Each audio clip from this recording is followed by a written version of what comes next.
Hi hello friends అందరికీ నమస్కారం. ఈరోజు ఈ వీడియోలో ఆంధ్రప్రదేశ్లో తల్లికి వందనం పథకం కోసం ఎదురు చూస్తున్న ప్రతి ఒక్కరికి శుభవార్త వచ్చింది.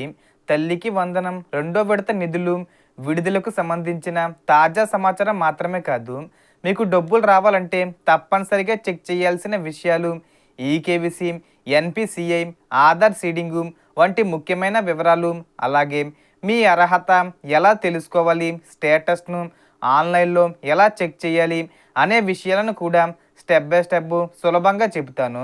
వీడియోని ఎక్కడా కూడా స్కిప్ చేయకండి ఫ్రెండ్స్, అండ్ కూడా చూడండి. వీడియో స్టార్ట్ చేసే ముందు మీకు ఒక small request friends.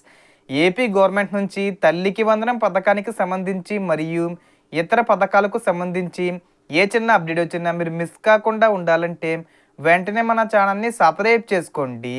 And subscribe చేసుకున్న వాళ్ళందరూ కూడా సబ్స్క్రైబ్ బటన్ పక్కన ఉన్న గంట సింబల్లో ఆల్ అని పెట్టుకోవడం మర్చిపోకండి ఫ్రెండ్స్.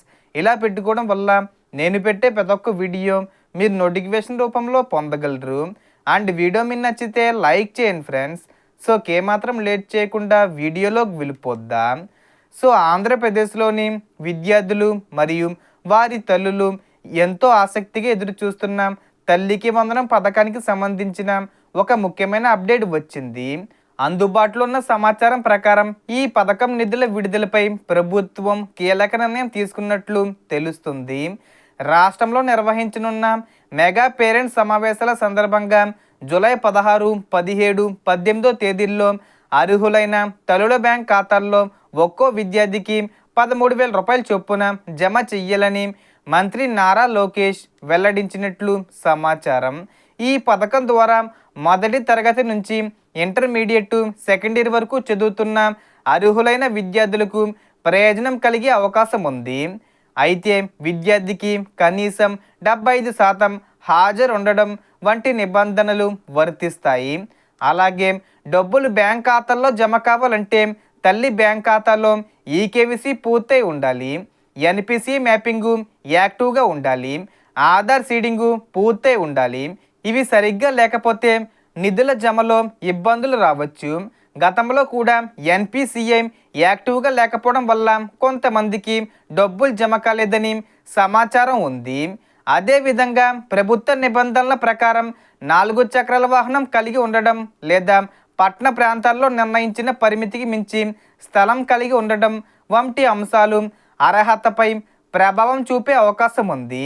కాబట్టి మీ అర్హతను ఒకసారి తప్పకుండా పరిశీలించండి. ఇక స్టేటస్ ఎలా చెక్ చేయాలంటే సంబంధిత అధికారిక పోర్టల్లోకి వెళ్ళి తల్లి ఆధార్ నెంబరు నమోదు చేసి స్కీమ్ టైప్లో తల్లికి వందనం ఇయర్లో 2026, 27 ఎంపిక చేసి వివరాలు చూస్తే మీ అర్హత మరియు స్టేటస్ తెలుసుకోవచ్చు. అధికారిక వెబ్సైట్లో కనిపించే వివరాలనే తుది సమాచారంగా పరిగణించండి. సో ఇప్పుడు మీ అభిప్రాయం కామెంట్లో చెప్పండి. మీ బ్యాంక్ ఖాతాలో ఈకేవీసీ, ఎన్పిసిఐ, ఆధార్ సీడింగు పూర్తయ్యాయా? అలాగే తల్లికి వందనం పథకం డబ్బులు జూలై 16, 18 తేదీల్లో జమ అవుతాయని మీరు భావిస్తున్నారా? మీ అభిప్రాయాన్ని కామెంట్లో తప్పకుండా తెలియజేయండి. సో దీనికి సంబంధించి ఏ చిన్న ఇన్ఫర్మేషన్ వచ్చినా నేను వీడియో చేసి పోస్ట్ చేస్తాను.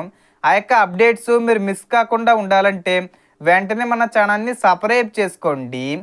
So total information the friends. మీకు ఈ వీడియో నచ్చితే లైక్ చేయండి, షేర్ చేయండి అండ్ సబ్స్క్రైబ్ చేసుకోండి. Thanks for watching.